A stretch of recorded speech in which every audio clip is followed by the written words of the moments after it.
golden. Hello, welcome to Art Tip Tuesday. I'm so glad you guys are here. I'm thrilled to be here. And whether you're joining me from Facebook or Instagram, it's just really fun to have you here and to be able to connect about all things art. I'm Jen Brandon. If you're new to me and my page, I am a professional oil painter and I do all things equine and canine, and I specialize in helping artists like you achieve that loose and expressive painting approach. And tonight we're just gonna go through some Q&As, and I'm also gonna give you some really fun tips. It's a topic I'm super passionate about, and it's a lot of fun to chat with you about it. So I'm really glad you're here. This is a good one tonight. And also stick around to the end because tonight I have a freebie for all of you. I actually spent some time this week creating it for you. I had many of you asking questions about it, and I thought I'd put something together that will help. So super stoked that you're here. It's a good one to be a part of, and stick around to the end so that you can get your freebie. Cool. So nice to see some people hopping in. Hi, Lori, Deborah, Patrick, Aaron. Oh, it's just really fun to see you guys here. I'm so glad you're here. Lynn, Aaron. Oh, you guys, so nice to see you. Welcome to Art Tip Tuesday.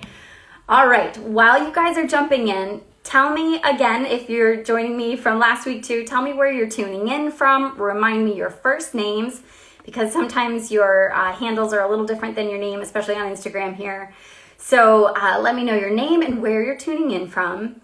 And for fun, let me know what you did for Halloween or who you dressed up as. I'm afraid we were a little bit busy and didn't quite get our act together to do anything super creative costume-wise, but we did have a really nice time with some friends. So hi, Deborah. Cool. Lauren, so nice to see you from Canada. Hello. Where are you guys tuning in from? Oklahoma. Oh, cool. We have people all over the place. For my fellow Americans, I hope you had a chance to go vote today. And I hope you're joining me after you had a chance to go do that. So cool.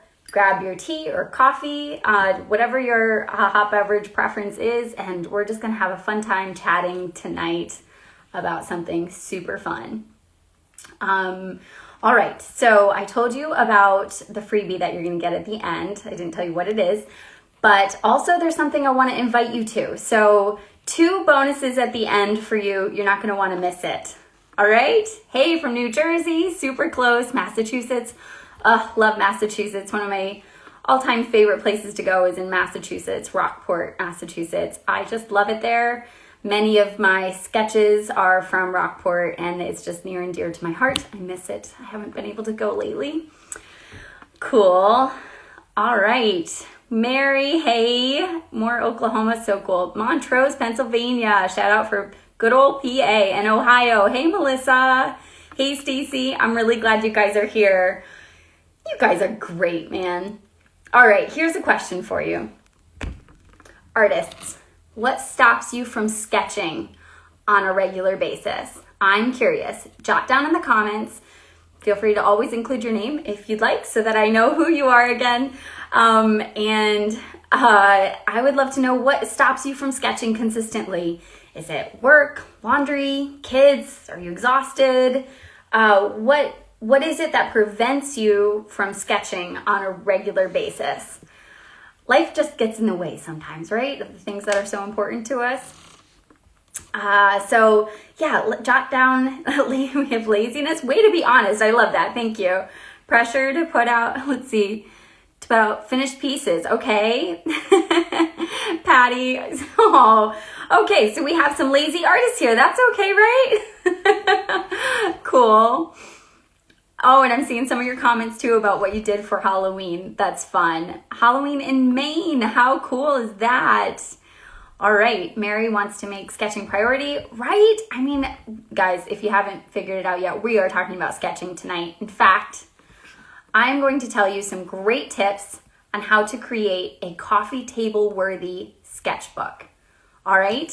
But I'm getting ahead of myself here. Before we jump into that, I want to answer some questions that you guys have asked me this week, and also Feel free to jot in the comments if you have any questions that you'd like me to address either tonight or possibly next week or the week after if I can't get to it tonight. Okay, cool. Danielle also says you feel like you have to produce a finished work in your sketchbook, okay? We have kids, cleaning, the stinking to-do list, all these things get in the way, lack of discipline. I know, man, there's so many things keeping us from sketching on a regular basis, right? And somebody said, let's see, I'm rarely happy with my result, always tend to skip it and jump right into the painting. I hear ya. Too many different things to do and not prioritizing art. Okay, wow, lots of things to get in the way of sketching. I have to tell you this before I get to your questions even, because this is so important. Guys, sketching is so important. It's so important. It's like, it should be like brushing your teeth in the morning. We're not too busy to do that, right? I hope. So sketching, even if it's just 10 minutes, I am totally getting ahead of myself here, but sketching can help empower you and set the tone for a creative day and for you to be energized creatively. There are just so many good things about sketching. So I know all these things can get in our way and we just really need to practice prioritizing it because it can help your work so much. Even your painting, it can help. So let's try to focus on giving ourselves the permission to set that list aside and the permission to prioritize even just 10 minutes of sketching. All right. Okay, let's jump into your questions here. Melissa is asking, what's your recommendation for taking photos of your work for making prints? Okay, that's a great question. I think a lot of artists are wondering that, especially early on in your career. I actually get my paintings professionally scanned. I happen to have a connection with a guy who has this incredible, it's this almost room-sized scanner. It's amazing. He's amazing. More on that to come because I think that would be a really great session and maybe we could get him to come talk about it. But he scans all of my work, even my large like 48 by 60 paintings.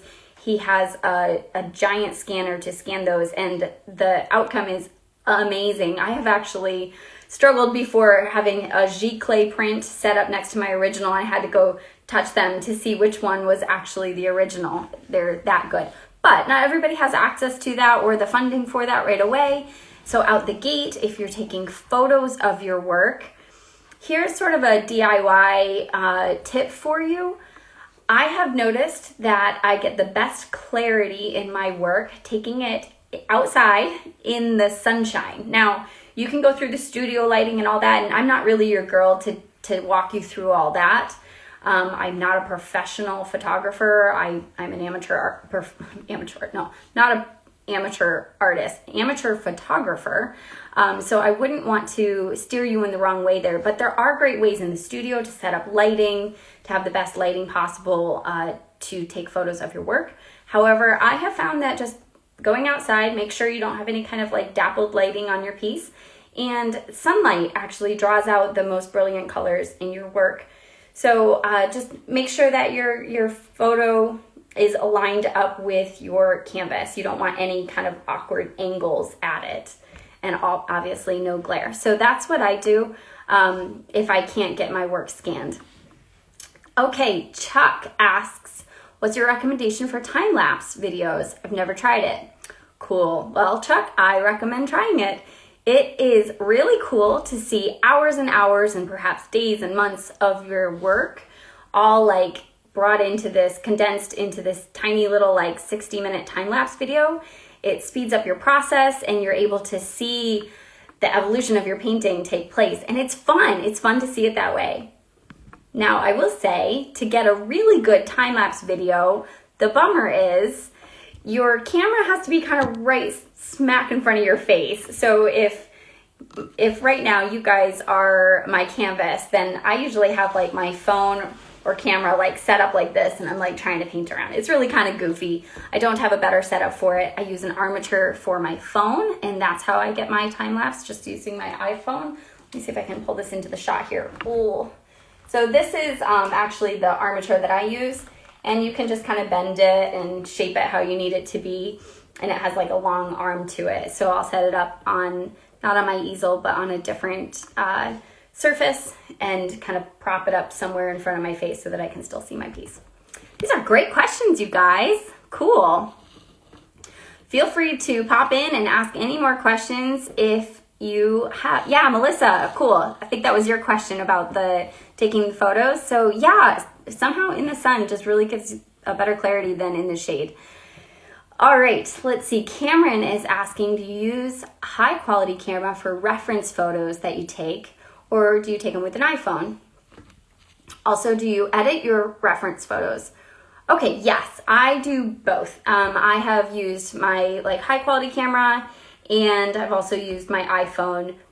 Both are sufficient, to be honest. Like, my iPhone takes pretty good shots too, and sometimes it's just more convenient. If I'm working with a client and they have all the time in the world for me to get my camera out and do the whole works, then that's even better. But if you just have an iPhone, no problem. You're totally cool to use that for your references.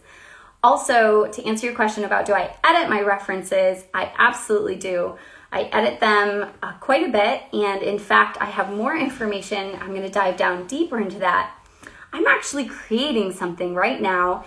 It's going to be in a digital course, and I'm going to dive down really deep into how to create the best reference for the success of your painting. So we're going to get more into that. That will be available in an upcoming digital course that you guys are all welcome to join. And there's going to be some really great stuff there to help you know how to set yourself up for success in your painting. And we're going to discuss how to create the best reference photo you can, even just using your phone. Cool. Those are great questions. You guys, thanks for sending those in. Let's dive right into tonight's topic, which is 3 tips to create a coffee table worthy sketchbook. All right. So picture this. You're snuggled up on your couch. You're flipping through your sketchbook, and they're beautiful sketches. And you just have this beautiful curated sketchbook, and you're just sipping on your cup of tea, and it's relaxing. No, right? Instead, you're flipping through your sketchbook and you're like, it's smeared, that's overworked, oh, that's a really stiff drawing, it's not very inspiring, and you're frustrated, right? Bring on the coffee. So I want to give you some tools to set you up to have a beautiful sketchbook, a sketchbook that is worthy to place on your coffee table. Who would love that? Who would love to have a sketchbook? Maybe it becomes an heirloom. Maybe it becomes something that your friends and family can flip through when they're sitting in your chair in your living room and they're just like, these are gorgeous. Who did these? Fun, right? All right, I have some things that are going to help you achieve that. The first thing we're going to talk about, timed sketches. Timed sketches. Okay, who here has done a timed sketch?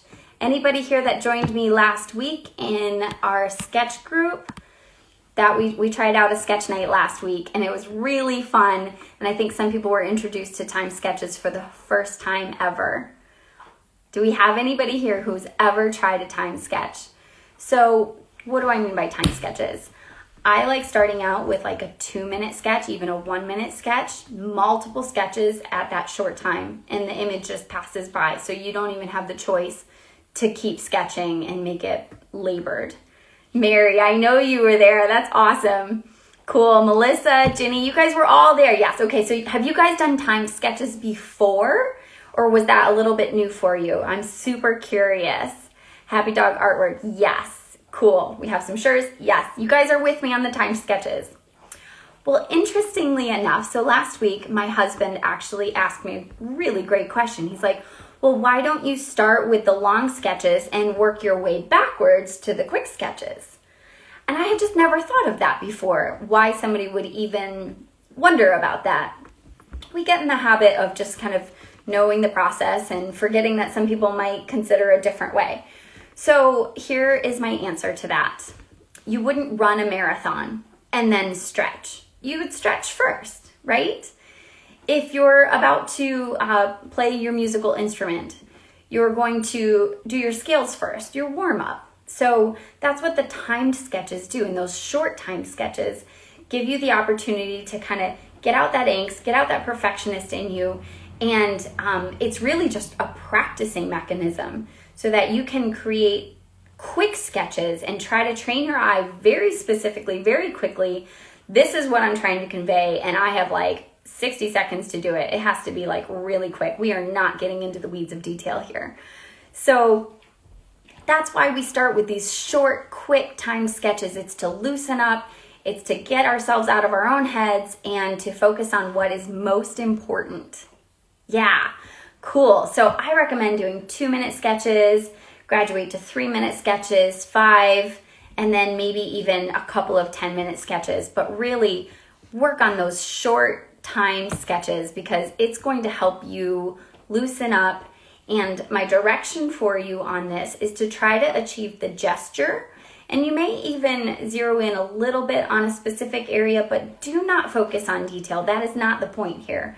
You want the gesture, the movement, the overall feeling of what it is that you're drawing. So don't get caught up in the details and don't get frustrated at drawing everything that you see in the reference. I want you to be drawing through, overlapping, letting your lines flow, okay? Cool. All right, let's see, catching up here on some of your comments. Sketch night was the first time doing time sketches. Awesome, Kim. So glad you were with me and that you were able to do that. And let's see, we have a question for later. Do you feel that the key to painting loosely lies in sketching loosely? That is a good question. It can only help. Sketching loosely, now not haphazardly, but sketching loosely and being confident in your sketch. And there's a lot that goes into how to be confident about your sketch, can absolutely free you up to paint loosely, 100%. It doesn't give you all the tools to paint loosely, but it's a really good step to take to achieve painting loosely. So I'm so glad you asked that. That's an excellent question.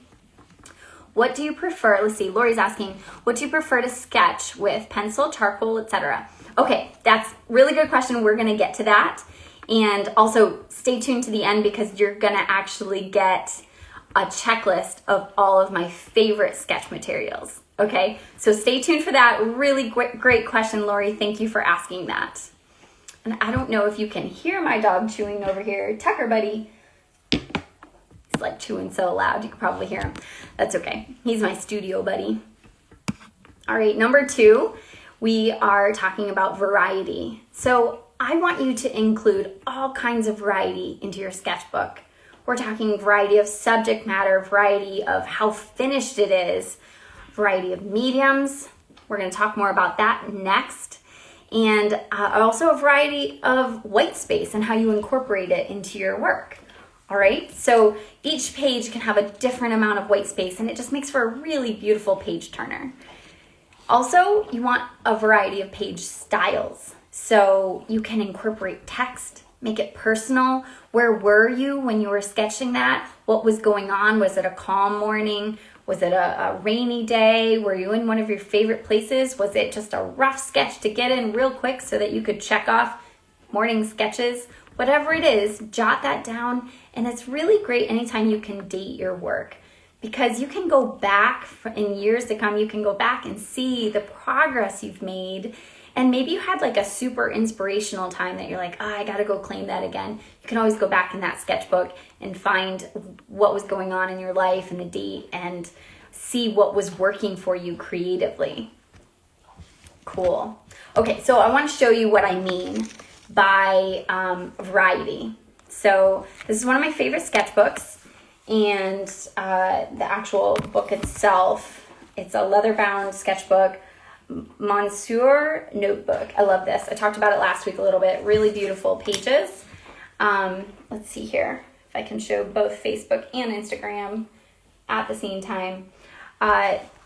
This is a page, and this will get into some of the mediums I'm using. So this is watercolor wash and pen, and this particular pen is not waterproof. So you can see kind of that cool technique of how it bleeds a bit, and it just creates a really cool effect. So that page, multiple sketches. This page incorporating, the spread incorporating a lot more white space, which I love doing. Also the same mediums there. I specifically enjoy incorporating some line work, example on this page, and some watercolor wash with that line work as well. I wanted to show you one more here. And then this particular page is a little more active line work, and this goes across the whole spread. So this here, you can notice I'm incorporating the white space, I'm incorporating a whole spread, whereas other pages in the sketchbook, I have more like individual pages. I'm doing it the wrong way for you. Or just some simplified, these are a little bit more finished. I love the unfinished sketches too. So here you'll notice this is taken a little bit more specific to a little more finished level. And having that variety makes for an interesting sketchbook. You don't want them all taken to the same level. You want them to be interesting. If you were to read a book and every character was described exactly the same way in the same content, it would be such a boring book. No, you have different levels. You have engagement goes up around certain characters, and then others you have background characters, and you have characters with different things going on. Maybe one is angry, one is kind, one is shy, one is loud. If they were all the same, it would be such a boring book. So think about your sketchbook in terms of storytelling even. You don't want everything to be the same. Let your pages have different characters and different development to those characters, okay? You guys tracking with me here? Okay, cool. A variety of mediums we're going to talk about next. We talked about white space and the amount of finished. Different subjects. You can paint different subjects in your sketchbook. Here's an example of, again, some different mediums. So even in this sketchbook, incorporating some line work, some white space, some personal text, and a watercolor sketch underneath. Okay, so it just creates this really interesting storytelling feel to it. This next page is one of my favorites. So much white space. This is of my husband. We were about to go ice skating at a favorite place of ours, and instead of just having a photo, which I'll never be able to find in my giant library of photos, now I have a sketch keepsake forever. And it's just so simply put, and it just talked about that crisp day. It's really special to me. So I was able to inject some personal feeling into this little pen sketch. So you want to do that into your work too, and don't be too uptight about it. You're telling your own story in your sketchbook. Just a couple more to inspire you here. A different approach to line work. You can work on the back of the pages. Now, sometimes you might wonder, well, are you afraid it's going to bleed to the back? I'm not afraid. This is for me. This is for the people who get to look through it, or even just for myself to remember, to inspire, to remember the story. One of my last ones I'm going to show you here. This particular one, I was actually in a museum in Nashville, and my mom and I were there, and we brought our sketchbooks in, and we got to sketch these live of Degas' dancer, the little dancer. And it was just so beautiful. So we stood there. This was live. We stood there with our sketchbooks. People are walking by, listening, and we got to sketch them too, all looking at that beautiful sculptor's work. And it was just so inspiring, and I get that feeling when I get to go back to that sketch page. I know, I lied. I told you that was the last one. This is the last one. These two are the last ones. This was in N.C. Wyeth's studio. Have you guys heard of N.C. Wyeth? Okay, jot this down. If you're not familiar with N.C. Wyeth, take a quick note. Go look him up, N.C. Wyeth. Oh, just an amazing illustrator. And we got to go to his studio, and I got to draw right in his studio and just like suck all that inspiration in that beautiful place that just so much genius came out of. And he just had the coolest things in his studio. Now I have these sketches to remember that, and to that feeling. It's so much more than a photograph. You guys, sketchbooks are where it's at. I can't tell you enough. Get yourself positioned to be able to sketch daily, to have the right materials, and to be able to document some really cool things in your life or things that you love through sketches. Get yourself through the hump of those, like past the hump of stiff and boring drawings, and practice, practice, practice so that you can have some beautiful coffee table worthy sketchbooks. It's so worth it, and it's so much fun to have. It's a really special thing. So the last thing I want to tell you about is the variety of mediums. So I love using different mediums in my sketchbooks. In fact, I shy away from the pencil, and here's why. The pencil often can be a crutch. So I'm curious if you have a crutch medium. Mine used to be pencil, and so I put it away, and I went to something a little more permanent like pen or even marker. And it has improved my sketching just leaps and bounds because I didn't have the opportunity to fiddle around with a pencil, and I didn't have the opportunity to erase. It made me be very deliberate with my marks. And so I do have a pencil in my satchel, but I rarely use it, rarely. So I encourage you to try some different mediums. Specifically, water pens are great for sketching. They're not great for washes, but they're great for sketching. Pen and ink, you can get either waterproof ink or water resistant inks, or just not. And you saw that one horse and rider, I think it was a polo player, that incorporated ink that kind of bled into the watercolor. And I think it's an awesome look. So you can do that too. Play with your mediums. It's so much fun. Don't forget the white space. White space is important. Also, you can incorporate overlapping some of your drawings too. So that can be a fun way to have a different kind of page as well. I'm jumping around here a bit, but I hope you're following along okay. Cool. So, okay, watercolor washes with a dagger brush. That is also included in my freebie for you tonight, so make sure you grab it. In fact, I'm going to put a link in here so that you can grab your freebie as soon as we're finished.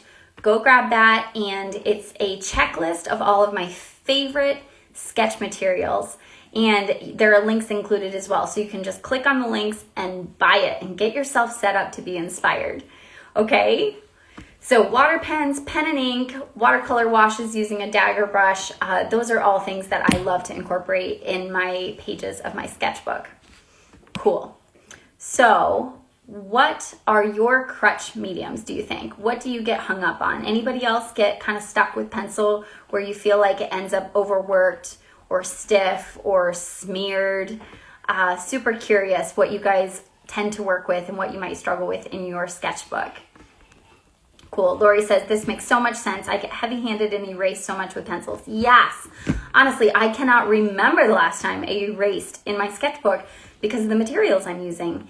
And because of the time I spend sketching, I've become very confident in my sketches, and it's an enjoyable experience. I get to sit down and just sink into it. I will get lost for hours in my sketchbook, and it just sets me up. I definitely can tell my days in the studio are so much more inspired and creative if I've taken the time to sketch first thing in the morning. So I highly recommend it.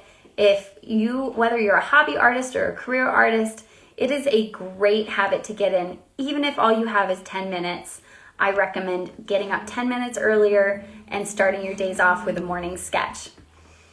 All right, so that does kind of talk about the bonus that I want to give you, which is just to encourage you to sketch every day. Practice, practice, practice, and don't be a perfectionist. It is so important to spend time sketching. The more time you sketch, the more free you're going to be able to create those interesting characters that we talked about, so that your sketch pages can be beautiful and interesting, and you'll have variety, so that somebody coming through and looking through it can be like, oh my goodness, I could just look through this all morning. That's the kind of sketchbook you want. I want that for you, which is why I created that sketch materials checklist for you.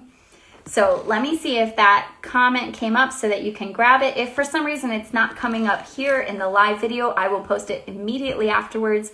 You can check it in my stories or in the comments below here. You should be able to grab it as well. Okay, so there you have it. Those are your 3 tips for creating a coffee table worthy sketchbook. I hope it helps, and I would love to see your sketches. If you sketch this week, I hope that you'll show me your sketches, and I'm going to tell you the best place to show them to me. I want to invite you into my Facebook group. Several of you joined me last week there, and it was so fun to sketch with you. I can't wait to do it again. And for those of you who aren't a part of the group, I want to welcome you there tonight. It is, let me give you the right link here. So you're going to go to www.facebook.com/groups/Jen Brandon Studio for Artists. Okay, so I'm going to also post that link for you as well, so you can join me there and show me your sketches. I would love to see them. If you're having any trouble, feel free to shoot me any questions you have. I would love to be able to help you with that, because I want you all to have these amazing sketchbook experiences. Okay, so there you go. Grab your freebie, join the Facebook group, and if you have any questions or topics that you'd like me to cover in my next Art Tip Tuesday, please jot them in the comments below, or feel free to send me a DM letting me know what your biggest struggles are and how I can help. I'm here for you. I want to help you guys achieve that loose, expressive painting style and sketching style, and the best way I can help you is to know what it is that you're struggling with the most. So don't be a stranger. Feel free to let me know. Before you go, I want to read you my favorite art quote, and here it is. It's by Neil Gaiman. Go and make interesting mistakes. Make amazing mistakes. Make glorious and fantastic mistakes. Break rules. Leave this world more interesting for you being here.